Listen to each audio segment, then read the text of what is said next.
Assalamu alaikum warahmatullahi wabarakatuh. Anzina yanka jambo libitso lakhe lina Schoolcom. For those who don't know me, igama lami Schoolcom. Siyabonga kakhulu for those who have subscribed in our YouTube channel, and if you are new here, please subscribe and put the notification bell so that you will get all the videos whenever we post them. Okay, today angizile ngokuningi guys. Ngizonikeza nje uMacG i-advice. uMacG, for those who don't know, uMacGyver. Uyi-presenter kwi-podcast and chill i-YouTube channel leyana, great content, you know, where bebiza khona abasakazi, bebiza khona ama-celebrity, abaculi, ama-actors, ama-celebrity nje ewonkana ukuthi ezokhuluma ngempilo yawo nangezinto ey'thize. It's just the content, man. It great content, and iyakhula i-channel yabo ngendlela eyisimanga.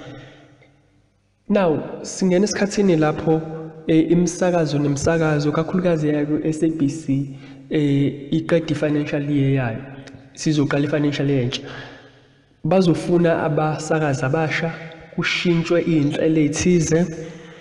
So I heard ukuthi uMacG i-Metro FM sike yamzama yamshela imfuna ukuthi eze ey'nhlelweni zayo. So I will say to MacG, ungavumi mfethu. I heard ukuthi ucalihlangananga. I will say ungavumi ukuyosebenzela iMetro.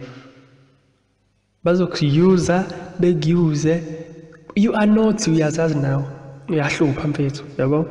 Bazokuyuza bekuyuze, and then they will throw you under the bus. Just like that. Boom, you back to square one.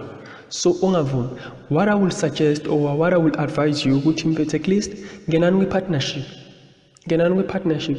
Like uyazi ukuthi i-podcast and chill is partnered with Metro FM maybe twice a week.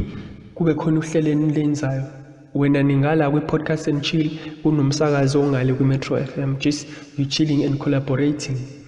That all into efanele isebenze manje ama-partnership, not ukuthi uyosebenzela ngaphansi kwabo, because kunemithetho yakhona, yabo. Ma-broadcasting, uyawazi ama-broadcasting guidelines, rules and regulations. So you have to abide to ama-rules aka-SABC, and you are naughty. Uzoshiya inhlamba, uzokhuluma noma kanjani nabantu, and then you'll get yourself into trouble. In the same way that Chatu Koto is in trouble right now. Bekuyi-advise nje mchita wami ngithi bazokutolikela ko-Soul and Ghost Lady if kukhona amagama esiZulu ongawezwa, cause ngiyazi. But yeah man, I love you man, okay? Thank you for subscribing. Thank you guys. Thank you. Please subscribe guys. Please subscribe until we meet again. Thank you.